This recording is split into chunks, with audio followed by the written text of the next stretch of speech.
Alright, hello everyone. Thank you very much for taking a look at the unboxing of a couple of our knives today.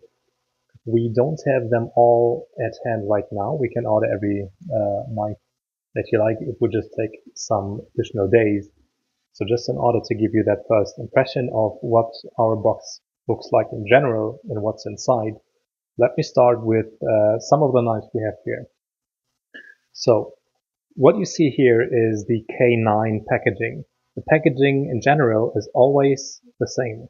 Always this kind of size. The dimensions I think we've shared. If not, we're happy to do so. We do have a so-called sleeve here, which can be removed. It is always containing the name of each knife. So in this case, this means one-hand knife K9 in German, but we'll adapt this if needed. So once the sleeve has been released, you see here a couple of USPs in German. We have those USPs also in English on the back side. Those are identical meaning-wise.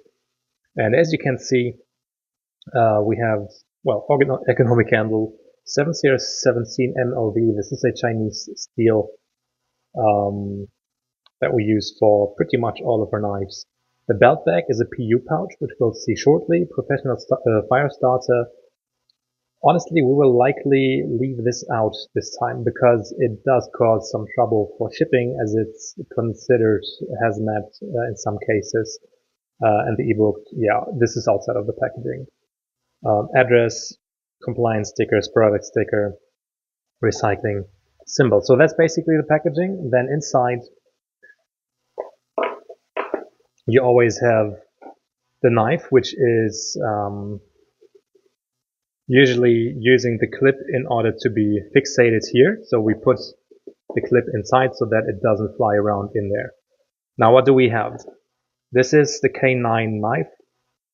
As you can see, it does have a pin here, which is intended for one-handed opening with the thumb. So this would make it somewhat restricted in terms of open carrying in Germany. Now, you could use it with one hand for demonstration. I'll do it with two. As you can see on the downside, we have this liner lock, which flips, and then it's locked. Right here, you saw that probably. Not, let me just repeat that real quick. There it flips open. Now it's super safe and stable, and we would have to open the pin using the thumb, putting it this way, right, this way. Now we have it. All right, so now it's open again. Good. So this is basically the knife. Let me just quickly show you K10 as well. Now, this is a color variant using olive wood, but technically we also have the black K10. So this is K10.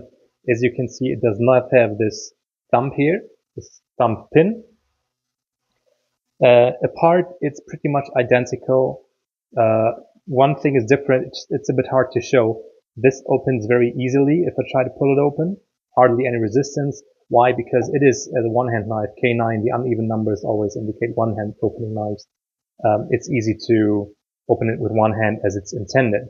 Now K10 on the other hand, simply this screw here is a bit tighter, so it's harder to open it. I have to pull harder, and that's good. That's intended because by nature there's no pin, no official, let's say, way to open it with one hand, although technically you could. It's not impossible.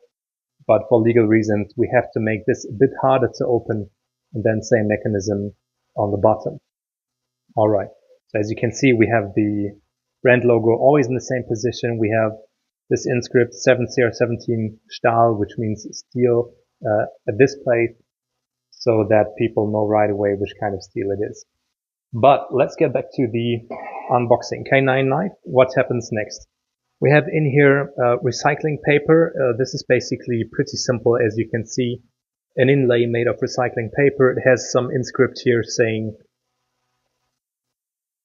100% recycling material, because there's enough plastic out there already. So this is a bit of an eco-friendly touch that we use.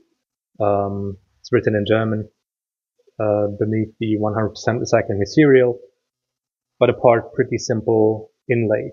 It does sit on top of those cardboard parts, which I'll get to in a minute. So it's basically this sitting on top of these cardboard parts here. Then in here we have our insert card, which is always identical. It's basically a small envelope. We'll happily share the design with you once we're at that stage. What it does is basically the insert in different languages, as you can see. So it's English, French, Italian, Spanish, German. Some drawings just so that people know how to open it, how to close it, how to use the fire starter stick, which I think is inside the PU pouch. So let's see.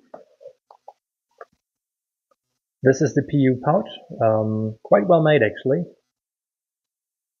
As you can see, we have a branded button, we have double stitching, front side and back side. Just gives a more higher quality impression. Now, simple button, and inside here, as of now, we have this fire starter stick with a paracord. That's simply for outdoor people, survivalists. They can tie their shoes with this. They can tie their knife onto a stick in order to hunt fish, or they can simply use the knife. I won't demonstrate that here now, but if you use the sharp side of a blade and you just go like that, you will create sparks, and that will help people fire up. So my suggestion is, feel free to check if you have this kind of thickness, this kind of length for the fire starter stick and the paracord. Let me know what it costs, and we'll then take it from there and decide whether we include it or not. At the very basic line, we have, let's finish this one. So this is basically just the original cardboard box. This is just folded, as you can see, very simply. So the very basic core of everything, right, would be the PU pouch in here. Oh, let's do it thoroughly. On top of the PU pouch, we have the insert card. Then we have the recycling paper inlay, the belt clip that goes into this hole in order to be fixated in here. Then we have this one as a packaging and the so-called sleeve in order to finalize one unit. So that's what this one looks like. Let's continue right away with another knife, just so that you see what it looks like in a different model. This is K30 Tiger. Now K30 tells you it's a two-hand opening knife because we have an even number here. K9 was one-handed. We also have K19, K29. Then we have for two-handed knives K10, K20, and K30. This is the Tiger variation. So let's have a quick look. You will notice right away it's the very same thing, although this one was on top now. It's supposed to be below. I think the Chinese call this shadow wood, which has this tiger style still fixated in here. Now we got it. Okay. As you can see, no opening pin here, and again, it's a bit harder to open, which is good. So this makes it, from a legal perspective, a two-hand knife. We have this glass breaker at the back, easy to see here. It's just a little pin. You could attach some cord into that hole if you like, so that's important. And we have, as you may see, the belt cutter in here. This is a 3-in-1 outdoor survival knife for, of course, cutting and grinding, for cutting belts, for breaking glass, and for attaching the paracord if you want to. So again, 7/17 steel. Same here, we always have this engraved type logo. The only thing that differs actually are the knives themselves in terms of what wood they use, what color they have, but generally the blade is always 7/17 MOV, and the packaging is also always identical. I can add here, this is the ebony wood version of a K29. So just to show you the difference, K29 Tiger is black metal with tiger type wood, and we have silver metal and ebony wood, very fine one actually, for this variant. But generally it's the same. Also has the opening. Well, wait a minute. No, this is okay. Got it. K30 Tiger, K29 Tiger. How do I know? opening pin. And the opening pin here as well, because as a one-hand opening knife, it is supposed to open like that, right? So this would be the first step.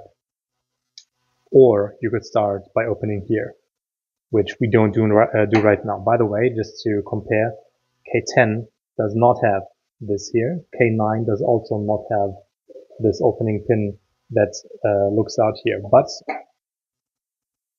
K29 Ebony does, right? K29 Tiger also has it. So there we go, same lock again, also 3-point attached belt clip on the back side. So basically, if you like, there we go. If you like, I'm happy to go through all of our knives if needed, but in general, this should give you an idea of the configuration of the set, how things are in terms of differentiation between one-handed and two-handed knife, and any other questions, feel free to let me know. I did not include K35 in one now because we have not decided yet if we continue it. So either way, we'll start with the K10, the K20, which I haven't shown now, but we'll be happy to send you samples if needed, and K30 as you've just seen. So yeah, thank you for now. For any questions, feel free to let me know.